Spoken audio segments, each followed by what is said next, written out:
Hola, hola, ¿cómo están? Un gusto estar con ustedes de nuevo. Mi nombre es Roberto Ponce, y yo soy el presidente de la Asociación FinTech para Centroamérica y el Caribe. Soy fundador de Invermaster, también una empresa de banca de inversiones, Venture Capital, que tiene inversiones justamente en FinTech. Aquí estoy en estas charlas de la asociación.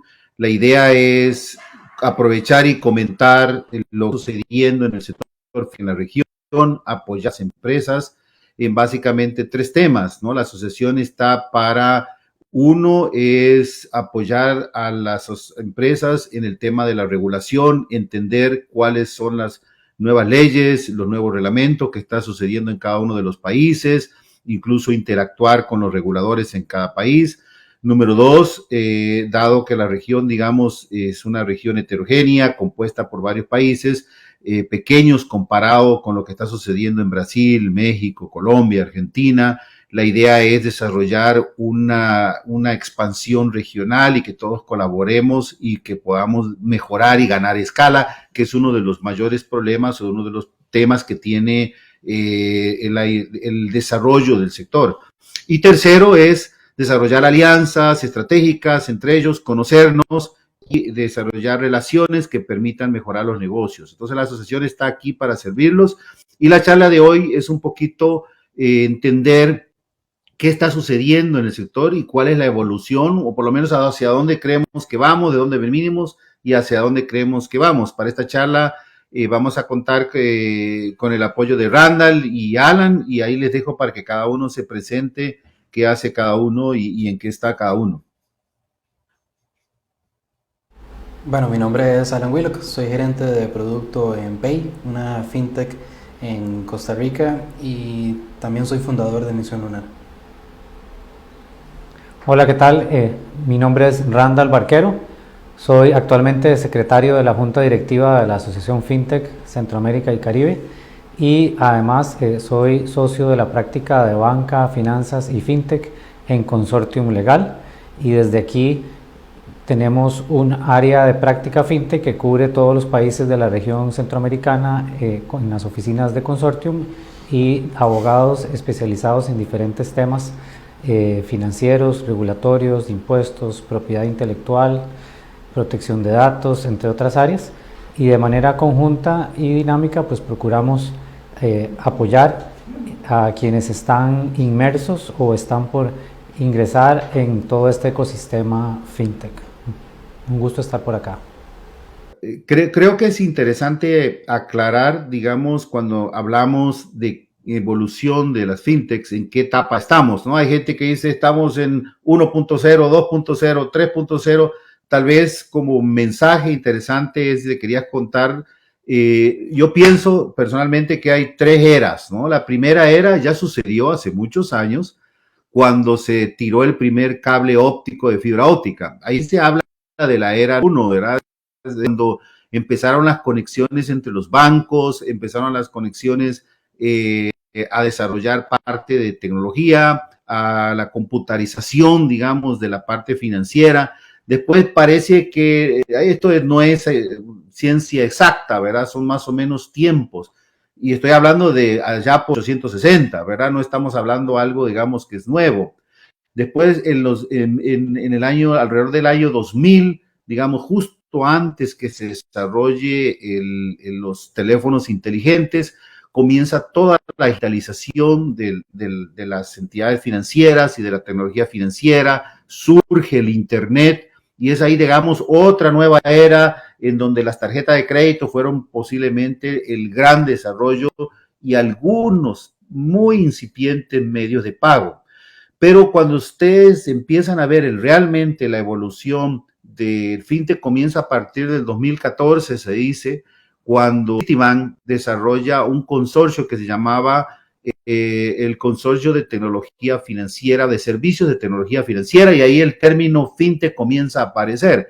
Entonces estamos hablando, digamos, que es hay gente que dice que ya estamos terminando la tercera era, que es la cual está viniendo pronto, que estos son los últimos momentos de esa tercera era, en donde ya, digamos, la tecnología fintech está, es a todo el mundo la Eso, la penetración de los teléfonos inteligentes ha sido realmente el impulsador de todo esto.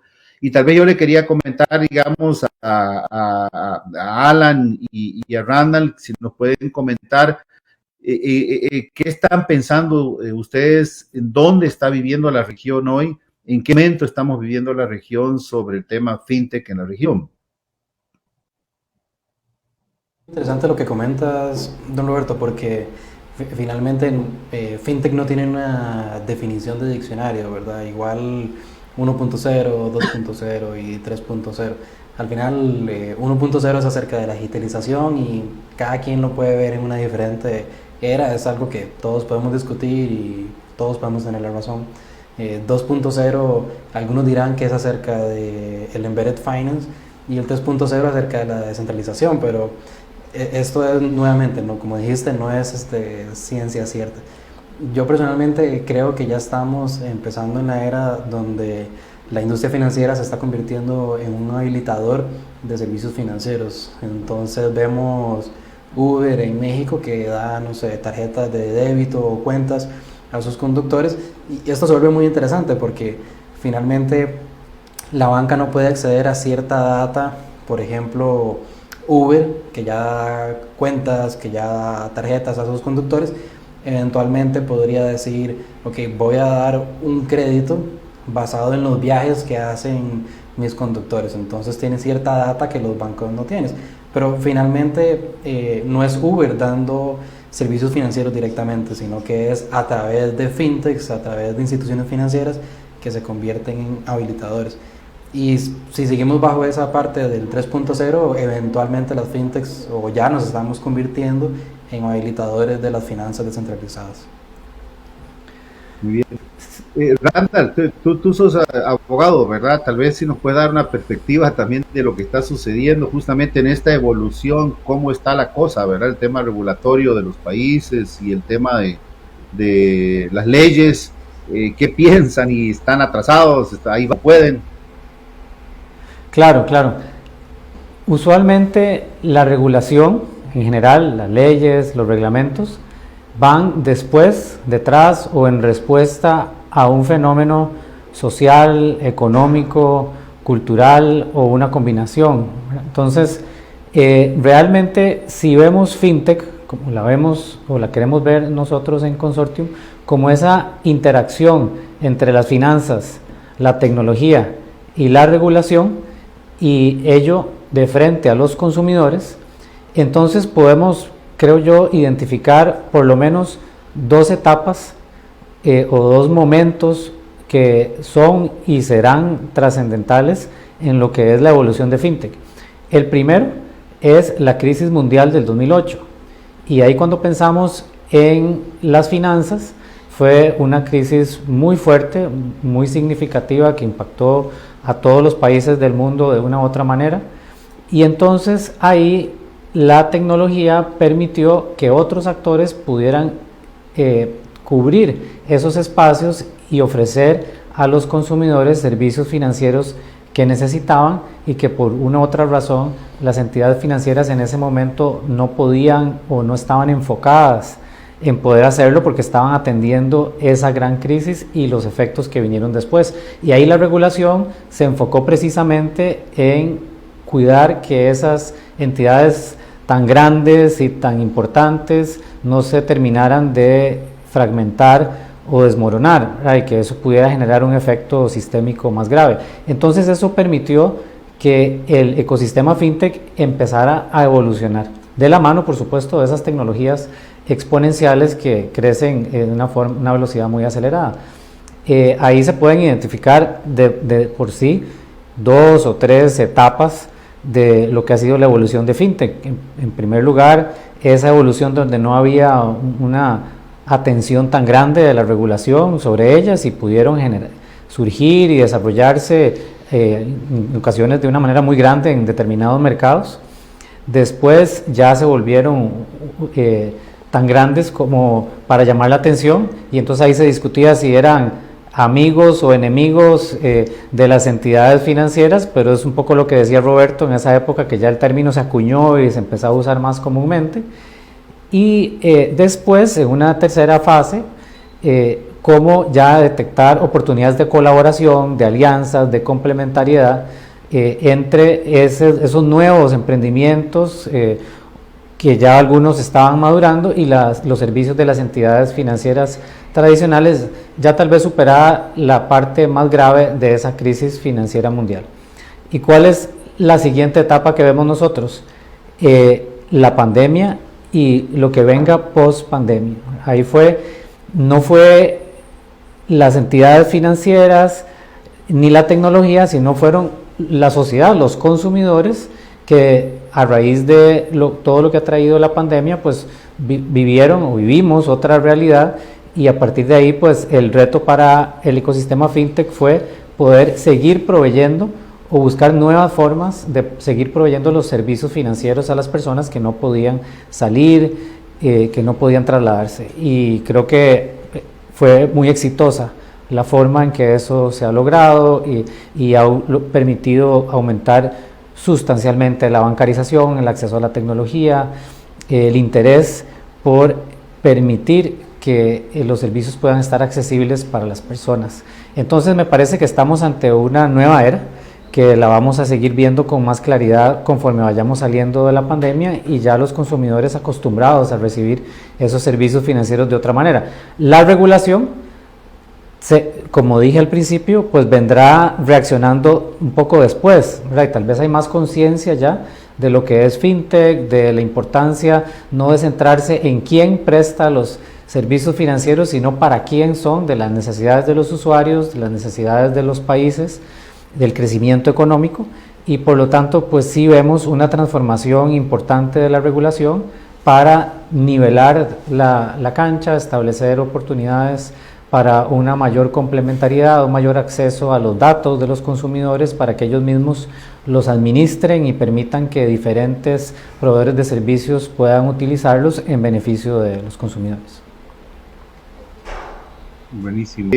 Alan, ¿por qué crees que las fintechs están viendo? O sea, ¿qué ofrecen que no ofrezcan las instituciones tradicionales? ¿No es cierto? ¿Cuáles son los beneficios desde el punto de vista del consumidor, desde el punto de vista del punto de vista incluso de costos? O sea, en tus entrevistas, en el desarrollo de estos radares fintechs, has visto que hay soluciones muy creativas. ¿Y por qué están diferenciándose? ¿Qué está sucediendo de que haya ese surgimiento y esa evolución de algo que no existía pues hace unos pocos años?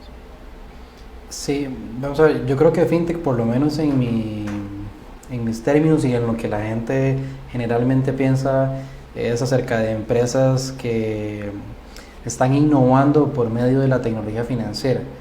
A partir de este término, típicamente, como nos mencionaba Don Randall, las fintechs vienen a hacer más accesibles los servicios financieros, vienen a atender a consumidores que no estaban siendo bien atendidos o no estaban siendo atendidos, o vienen a entrar en áreas donde los bancos tradicionales no estaban realmente haciéndolo de la mejor forma. Entonces, a partir de esto creo que el beneficio va en esa misma línea, ¿verdad? Porque podemos acceder a más servicios financieros, podemos acceder a diferentes servicios financieros, porque las fintechs, las iniciales empezaron digitalizando, pero las nuevas fintechs de por ahí del 2014, 2015, vienen a innovar, realmente vienen a cambiar el modelo de negocio, y con esto típicamente vemos una mejoría en los precios y pues vemos que da beneficios directamente a los consumidores.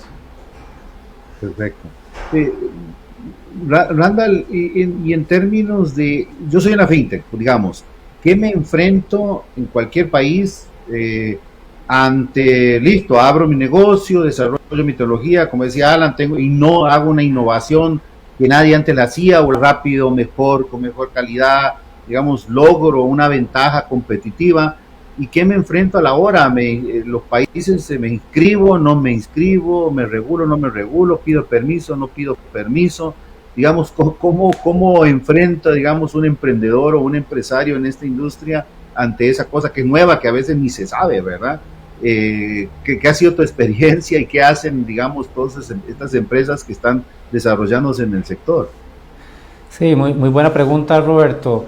Y la realidad es que no hay una única respuesta. Cada país o cada región, pero específicamente cada país, ha ido atendiendo esta situación en una forma distinta y han avanzado en forma diferente. En algunas jurisdicciones como México, ya hace 2 o 3 años se aprobó una ley FinTech y pues ahí se ha permitido inscribirse para las entidades o actividades que realizan cierto tipo de o que ofrecen cierto tipo de servicios financieros establecidos en la ley, y para eso tienen que seguir un procedimiento riguroso que se estableció en regulación posterior que se emitió. No cubre todo el ecosistema fintech, son ciertas áreas que en ese país se le quiso dar mayor relevancia o requisito de inscripción.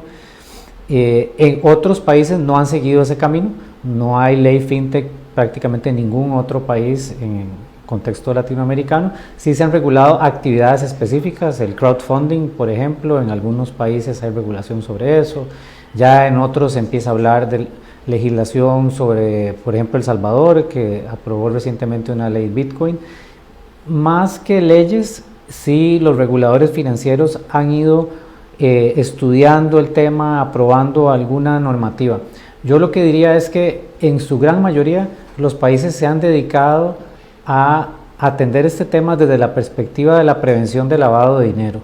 Es decir, si se trata de actividades que impliquen el recibo de fondos o el movimiento de dineros de parte de los usuarios, todo lo que involucre el movimiento de fondos, entonces lo típico es que se ha requerido que estas entidades se sometan a la supervisión de alguno de los reguladores del sistema financiero, específicamente en materia de prevención de lavado. Su actividad de negocio como tal no es supervisada, sino solamente en cuanto a pues tener adecuados esquemas de política de conozca a su cliente, de reporte de operaciones, para tener ciertos controles de parte de las autoridades sobre la actividad de las empresas, pero no hay una coherencia en la política en cuanto a cómo abordar el tema, tal vez desde un punto de vista más amplio, cómo incentivar el desarrollo de estas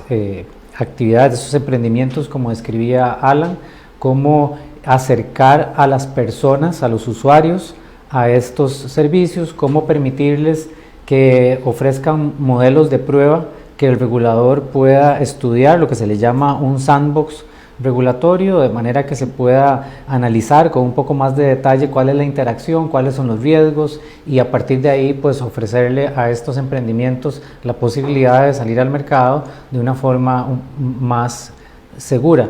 Esto en algunos países se ha intentado. Colombia tiene una arenera, como le llaman ellos, que es un sandbox regulatorio, y han ido probando con un razonable éxito ya desde hace algunos años diferentes iniciativas, pero no es algo que tengamos como en forma similar en los países. En el contexto de Centroamérica podemos decir que ha habido acercamientos de los reguladores para ir entendiendo, para ir dialogando con el sector fintech. En Guatemala hay una iniciativa más concreta de la superintendencia, del hub de innovación. En Costa Rica ya hay un equipo de funcionarios de las superintendencias liderado por el Consejo Nacional de Supervisión del Sistema Financiero, el CONACYF, donde han venido dialogando con el sector y están cada vez más cerca de abrir este hub de innovación, lo cual lo vemos por supuesto de una forma muy positiva. Muy bien, muy bien. Alan, hagamos un poquito de futurismo, digamos, de hacia dónde vamos, qué innovaciones nuevas, qué cosas ves que pueden suceder. Obviamente estamos aquí haciendo probabilidades, ¿verdad? Pero ¿hacia dónde crees que va a continuar este tema de fintech, específicamente en nuestra región de Centroamérica? ¿Qué piensas? ¿Cuál es tu predicción del futuro?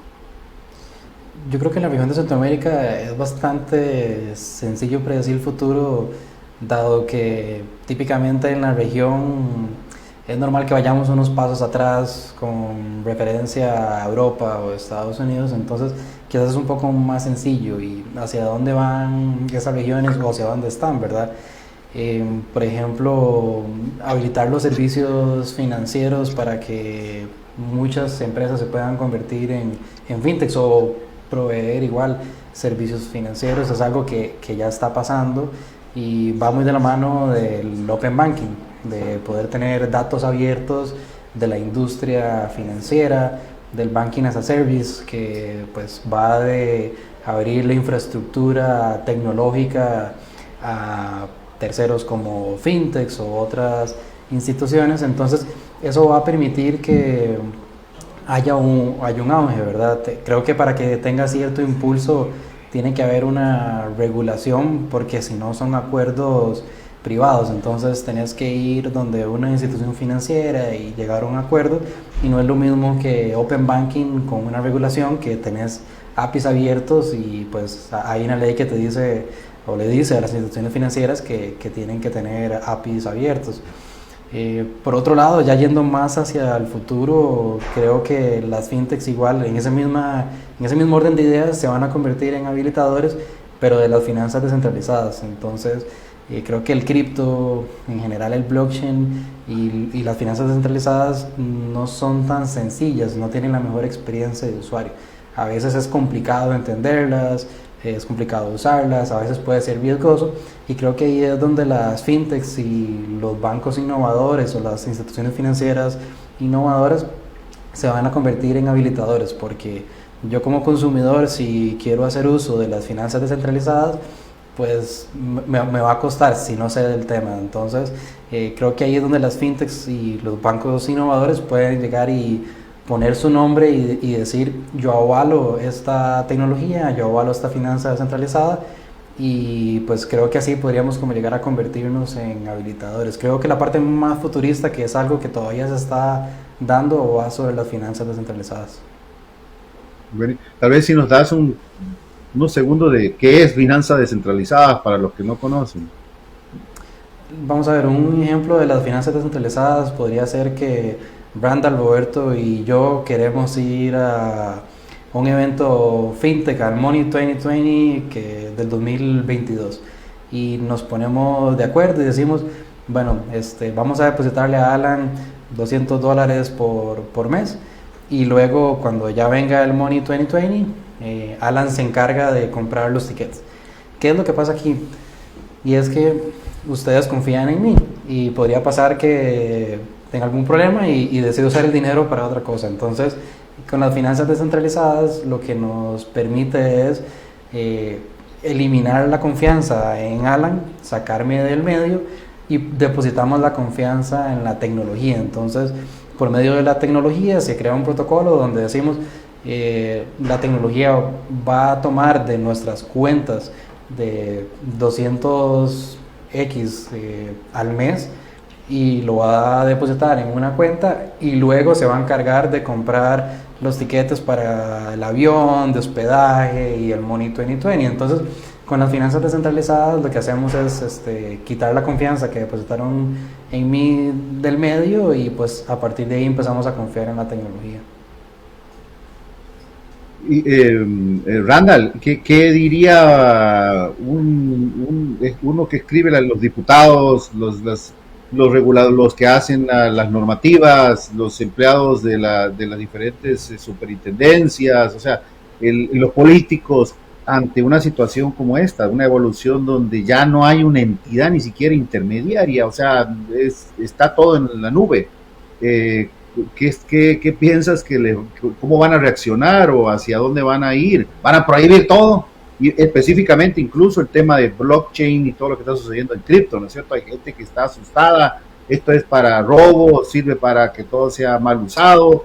O sea, ¿dónde va el pensamiento, digamos, del tema, digamos, legal y del tema específico en tema de regulación o de nuevas leyes? ¿Qué crees a dónde va a seguir la evolución de esto? Sí, me parece que hay una mezcla de sensaciones, ¿verdad? Un poco puede haber lo que estabas describiendo, en el sentido de: es algo tan nuevo que evoluciona tan rápido, es complejo, como decía Alan, a veces difícil de comprender. ya lo es para alguien con cierta preparación y cierta educación. Para el consumidor tal vez más sencillo, aún puede ser aún más retador, pero también cada vez sentimos una mayor disposición a permitir este tipo de actividades, a más apertura, a estudiarlas y a regularlas. El tema es, no necesariamente saben cómo hacerlo. Y esto no necesariamente es malo en el tanto ya haya una disposición a estudiarlo. Creemos que aquí es importante aprender y transmitir adecuadamente las experiencias positivas que hayan en el entorno internacional. Nuestros países son pequeños, cada uno con su regulación, con sus situaciones, y entonces es complicado pretender que haya una regulación uniforme, que sería tal vez algo ideal, algunos elementos comunes para poder incentivar una inversión más amplia, una mayor escalabilidad de los negocios a nivel regional. Es algo que de hecho queremos propiciar en la asociación, pero sin embargo nos parece que es fundamental el papel de asociaciones como la nuestra, de los emprendedores, del regulador, de seguir dialogando. Esto es un tema de entre todos ayudarnos mutuamente a analizar los fenómenos, a entender cuáles son los riesgos para los usuarios, para el sistema financiero como un todo, para las entidades. Es un proceso definitivamente que requiere un mayor dinamismo en el estudio. Desde el punto de vista de la legislación, yo personalmente cuestiono que todo vaya a poder ser regulado a nivel de leyes, porque en nuestros congresos y posiblemente en los de casi todo el mundo, en los congresos democráticos, los procesos de formación de leyes son muy lentos, tienen que tener discusión, tienen plazos y además están afectados por los temas políticos. Y en cambio esta evolución tecnológica de los servicios es demasiado rápida, todos los días salen nuevas opciones de ofrecerlos. Entonces me parece que deberíamos ir más a un sistema donde bajo un esquema legal establecido y ciertas reglas, por supuesto, para que los reguladores no puedan transgredirlas, pero sí darles una mayor autonomía en cuanto a la regulación administrativa, es decir, reglamentos, circulares, de manera que puedan reaccionar desde un punto de vista técnico y luego de tener ese diálogo para propiciar normativa un poco más cercana a la evolución de los fenómenos. Y indudablemente coincido con lo que mencionaba Alan, en el sentido que hay ciertos aspectos que van a ser fundamentales en el corto plazo y posiblemente más allá. El tema de los activos digitales, esto es una realidad que cada vez se expande en más servicios y en más opciones y en mayor interés del público en general. Indudablemente es algo que es importante entender y analizar de qué manera se va a abordar desde el punto de vista regulatorio. Incluso las mismas entidades, los bancos centrales en el mundo ya están estudiando o ya de hecho están implementando cómo emitir su propia moneda digital. Entonces es algo que hay que ponerle mucha atención desde el punto de vista regulatorio. Y el tema de los datos de los consumidores, del acceso a esos datos que usualmente han estado en silos en las entidades financieras, y ahora la tendencia mundial, la regulación europea lo establece y en otros países también, es que esos datos sean o puedan ser administrados por los consumidores, es información de ellos, y a través de la tecnología puedan ellos determinar cómo compartirlos con diferentes proveedores de servicios financieros. Puede ser una fintech, puede ser otra entidad financiera, puede ser una gran empresa de tecnología, de manera que el ecosistema se abra a el manejo de esos datos, pero empoderando cada vez más al consumidor. Excelente, excelente. Tú sabes, en nuestro negocio, que es el de inversiones, buscamos anticiparnos, digamos, a lo que viene, ¿no? Entonces, yo digo, mucha gente todavía estamos viendo y discutiendo la regulación del tema de blockchain, el tema de la privacidad de datos, la identidad digital, digamos, puesta en el blockchain, cosas bien interesantes, ¿no? Y ya el mundo en este caso de Venture Capital, esta semana, digamos, ya estamos todos hablando de los metaversos. Entonces ya no es ni siquiera una sola identidad digital, es un montón de vidas digitales que voy a tener, economías digitales metidas en universos virtuales, y cuando ni siquiera, digamos, hemos podido todavía en algunos casos entender de qué se trata, ¿no? La velocidad de innovación, como decía Alan, es sorprendente, y bueno, vamos a tener que vivir en este mundo donde cada día las leyes, las regulaciones van a tener que ir detrás, porque no es imposible, digamos, que eso se pueda anticipar a lo que está sucediendo. Alan, ¿algún comentario final, digamos, de qué, dónde ves, digamos, el futuro de aquí a 10, 15, 20, 30 años, hacia dónde vamos y a dónde está hoy la situación para prepararse para ese futuro? Sí, me gustaría ampliar sobre dónde estamos hoy, particularmente en la región, porque creo que si bien en la región hay muchas fintechs, están todavía en una etapa de digitalización, y lo que están haciendo en general es digitalizando servicios financieros o están adoptando nuevas tecnologías, pero en mi Lunar nos gusta decir que las fintechs despegaron, pero todavía no están aterrizando. Entonces nosotros buscamos que las fintechs empiecen a hacer uso de la tecnología en favor del usuario, que no solo hablen de experiencia de usuario, sino que estén obsesionados con la experiencia de usuario, que sepan cómo se come, cómo se usa, y que pasen de usar la tecnología y la experiencia de usuario para crear nuevos productos y por tanto nuevos modelos de negocio. Entonces en Costa Rica y en la región tenemos un montón de fintechs que están digitalizando, están adoptando tecnologías, pero pocas tienen la suficiente madurez como para llegar a aterrizar. Entonces creería que hoy en la región lo primero sería que las fintechs pues, empecemos a aterrizar, que lleguemos a esa madurez y que empecemos a buscar cambiar el modelo de negocio.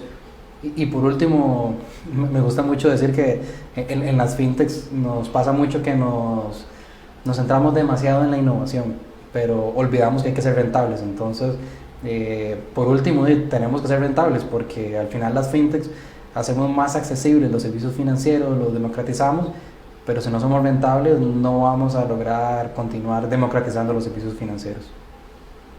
Muy buenísimo, buen señor. Al fin y al cabo, digamos, la rentabilidad va de la sostenibilidad, digamos, del ecosistema depende de que existan empresas que puedan sobrevivir, ¿verdad? Y no dependan ni de subsidios, de inversión constante. Randall, ¿algún comentario final, digamos, en base a esta charla, digamos, sobre hacia dónde vamos y qué esperamos del futuro, dónde estamos hoy, cuáles son los retos?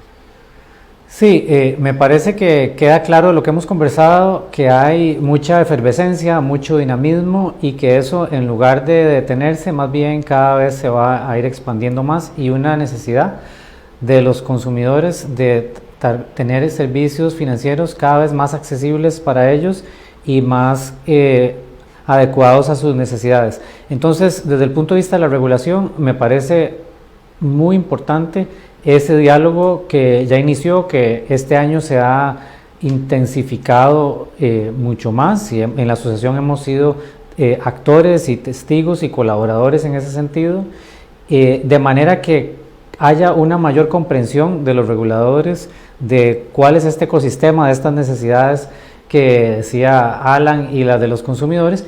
Y sí creo que a partir de ahí debemos evitar caer en el parálisis por el análisis, y tiene que llegar el momento, ojalá sea pronto, en el que se ajuste de cierta manera la regulación para dar el siguiente paso, permitir ciertas actividades, establecer ciertas reglas y a partir de ahí permitir que se dé esa actividad y que realmente puedan ir aterrizando esas fintech y que pueda haber colaboración con las entidades financieras, es decir, que la cancha esté marcada de una mejor manera. Sabemos que esas líneas después puede ser que haya que irlas ajustando y ir acomodando las reglas por la evolución que tiene, pero sí no podemos pasar demasiado tiempo sin dar ese paso, porque si no van a ser otros actores de otras jurisdicciones que van a venir a ofrecer esos servicios y la tecnología ya lo permite, y vamos a ahogar o a frenar el emprendimiento local y regional.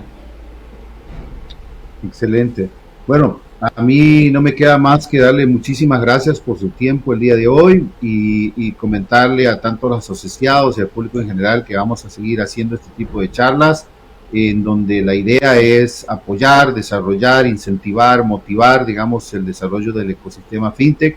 Y muchísimas gracias y como siempre, le repito, acérquense a la sesión, planteen sus temas, háganse de conocer porque justamente, digamos, en la fuerza vamos a tener que todos participemos y todos podamos hacer de alguna manera algún tipo de impacto en este tema. Muchísimas gracias y hasta la próxima.